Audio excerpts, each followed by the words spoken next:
One of the joys of unschooling is really just being able to take what my girls are interested in, whether of that day, of that week, and just coming up with some great creative ideas for them of what we can be doing. And a lot of ours is literature based. I mean, you know me. I love books, and I love being able to use books to springboard and just come up with activities. And this is what I'm going to do today, is actually take 4 different books and present to you some ideas and activities that you could do based on those books.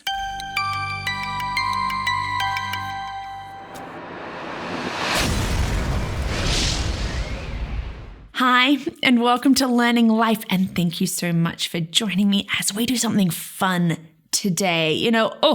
I love this sort of thing. I sort of thrive on it.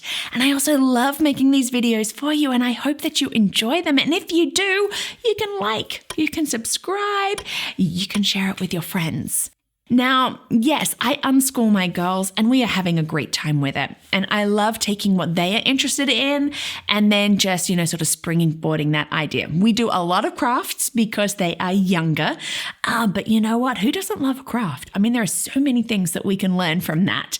And as you also know, I love thematic learning. I love it when we don't have to separate things and say, well, this is math.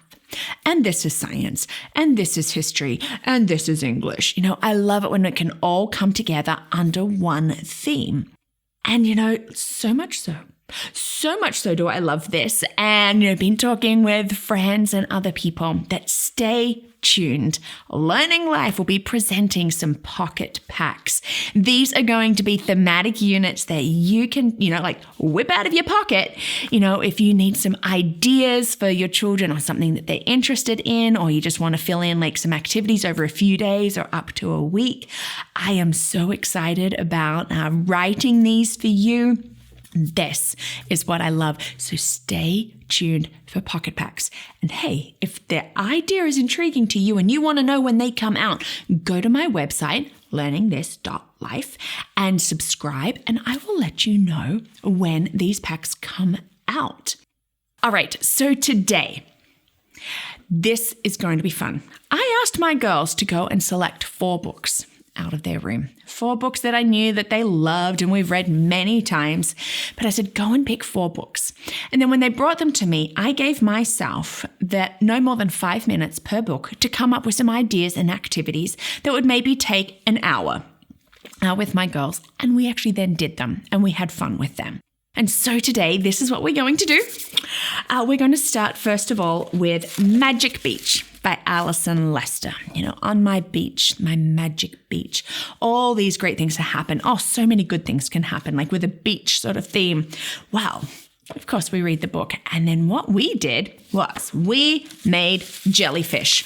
Of course, I always try to find crafts that I can do just with stuff that I have around the house. And yes, we keep a supply of googly eyes. I mean, who wouldn't? But paper lunch bags and some paint and some googly eyes, man, aren't they cute? The girls had so much fun. I see their personalities coming out, like in their painting. But we made jellyfish and we researched jellyfish. Thanks, Google or Alexa or Siri, finding out some fun facts about jellyfish. And we also made edible beaches. This is another fun activity. All you need, blue Jello, and we actually put little mini Swedish fish in there. And then we made some edible sand, graham crackers and butter. I mean, hello. And look at this. Isn't this cute? An edible beach. I love recipes and putting them in to like thematic units because it's incorporating so much. Your English, in following recipes, your math, your science, all of those different things. So edible beaches. And of course, then, you write a sentence about jellyfish. Actually, you could write what I would see on my magic beach.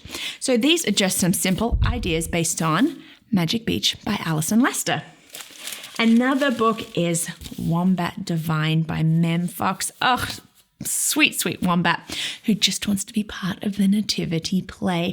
Now, yes, this is a Christmas book, but can be read year round, of course. Now, this is a great way to really introduce that countries in the Southern Hemisphere have summer Christmases. So you can, make a list of the similarities and differences between like a winter Christmas and a summer Christmas. Like in Australia, they do things that are very different. There's no snow, but yet we still sing a lot of the songs that have like snow in there. But anyhow, so Wombat Divine, we made some cute little wombats. Paper plates and paint, people, and googly eyes. They're cute. Again, my girls just love their wombats that they made. And then now at the end of the book, they have a feast, a Christmas feast. So why not make an Australian food? And so we made damper. Now this is just a quick, easy bread that you cook in the campfire. Bonus points if you actually cook this in a campfire, but you can also cook it in an oven or on your grill. Quick, easy bread. And what's great is if you have it with golden syrup. Extra bonus points if you can find golden syrup to just cut it up and eat it. This sort of was meant to be a Christmas wreath. When you have 6-year-olds involved with it, it is what it is. But, again, recipes, so much fun. And you get to taste something from another country. So Wombat Divine by Mem Fox. Parts by Ted Arnold. Oh, our sweet little boy thinks he's falling apart. Oh my goodness, what's happening to him? And so this is a great way really to start talking about like the body and how like we grow and we like lose hair and lose skin, lose teeth. Great discussions on that one because when you have 6-year-olds, you are losing teeth. Now, my girls have discovered Operation Ouch, and this is a show that I think is fantastic and really springboards like from a book like Parts. We actually do that when we talk about like the body. We then go and find an episode of Operation Ouch. You can find it on YouTube, Netflix, and other places. It's a really good kid-friendly way of like looking at the body and all medical stuff. So, we do this. We talked about, what happens, why we lose teeth, why we lose hair. And, you look at kid-friendly anatomy charts. I mean, you don't want anything too gross. But then, look, we made our body with pasta. Because why not? But just looking at the different body parts and just some of the ones we have, of course, it is not anatomically correct. But we did have fun. So Parts by Ted Arnold.